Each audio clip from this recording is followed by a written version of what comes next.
थोड़े दिन पहले एक बहुत बड़ी कंपनी है जिसका नाम है इंफोसिस। इंफोसिस के मालिक रहे नारायण मूर्ति का बहुत दिनों पहले एक वक्तव्य आया था और कल परसों वो एक बार फिर दोबारा चर्चा में आया और लोग उनके बारे में भला बुरा कहने लगे और उन्होंने कोई गलत बात नहीं कही। उन्होंने एक बात कही थी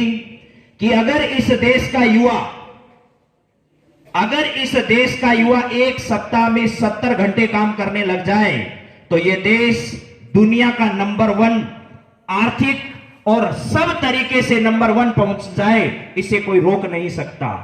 तो लोग कहने लगे एक सप्ताह में 70 घंटे कोई काम होता है क्या? लेकिन उस आदमी ने कहा आज दुनिया में जिस सॉफ्टवेयर कंपनी का डंका बजता है उसका नाम है इंफोसिस, और अगर उन इंफोसिस कंपनी को मैंने खड़ा किया है, इंफोसिस का नाम लेते ही अमेरिका,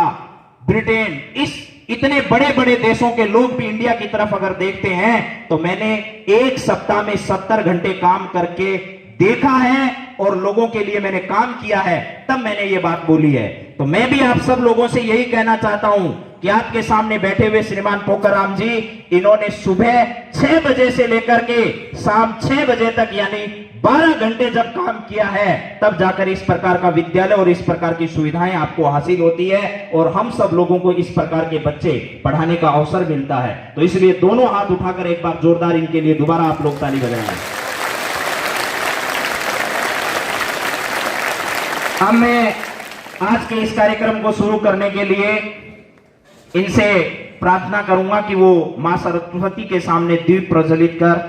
आज के इस कार्यक्रम का आगाज करें और आप सब लोग सीधे बैठकर पहले दोनों आंखें बंद करके मेरे साथ दीप मंत्र गुनगुनाएंगे और सीधे बैठने का मुझे बार बार नहीं कहना पड़े। अगले 10 मिनट तक आप पहले सीधे बैठ जाएं, अपने दोनों हाथ अपने घुटनों पर रखें और मेरे साथ साथ मां सरस्वती का ध्यान करते हुए पहले आप सब लोग दीप मंत्र बोलेंगे ताकि मां सरस्वती से ये आप प्रार्थना कर सकें कि हम जिस लक्ष्य को लेकर इस विद्यालय प्रांगण में आते हैं, यह मां देवी सरस्वती आपका मंदिर है और इस मंदिर की पवित्रता को लेकर हम अपना मस्तक झुकाकर इसके दरवाजे में घुसते हैं। तो जैसे हम किसी दूसरे मंदिर में जाकर अपने आप को पवित्र महसूस करते हैं, ठीक उसी प्रकार अपनी श्रद्धा, पवित्रता, ईमानदारी इस विद्यालय में हम लेकर आए और हमारे पर आप आशीर्वाद रखना। दीप ज्योति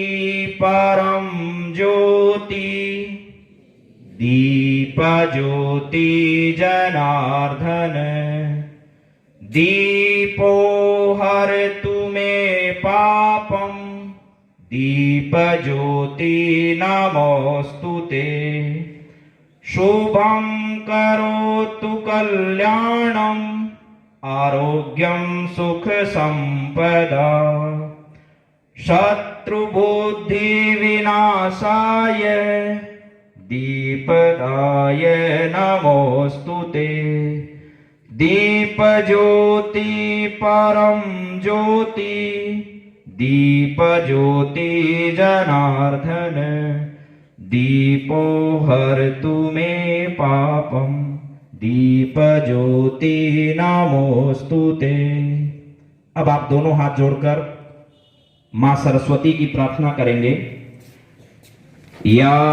कुंदेन्दु तुषार हार धवला, या शुभ्र वस्त्रावृता, या वीणा वरदंड मंडितकरा, या श्वेत पद्मासना, या ब्रह्माच्युत शंकर प्रभृतिभिः देवैः सदा वन्दिता, सा मां पातु सरस्वती भगवती, निशेष जाढ्यां पहा। हे मां सरस्वती, हम सब जो इस विद्यालय प्रांगण में उपस्थित हैं, वो सब प्रत्यक्ष या अप्रत्यक्ष रूप से आप सब आपके पुजारी हैं।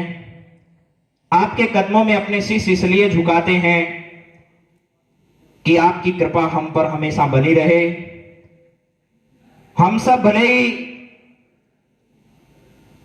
अलग अलग रास्तों से होकर आपके इस मंदिर तक पहुंचते हैं, लेकिन यहां पहुंचने के बाद हम सबका उद्देश्य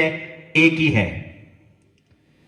इन सब विद्यार्थियों का यह उद्देश्य है कि परीक्षा में हमको अच्छे अंक मिलें, और हम सबका यह उद्देश्य है कि हमारे सामने जो बच्चे बैठे हैं वो अपना नेक उद्देश्य लेकर अपने जीवन में सफल हों, और हमको ये आशीष दें कि हम इनसे कभी पढ़े थे। हे मां सरस्वती, आप इन बच्चों पर यह आशीर्वाद रखना कि ये भी अपने मार्ग से नहीं भटकें, और हम पर भी इतनी कृपा करना कि हम भी अपने किसी उद्देश्य की पूर्ति के लिए इन बच्चों के साथ किसी प्रकार का अन्याय नहीं करें।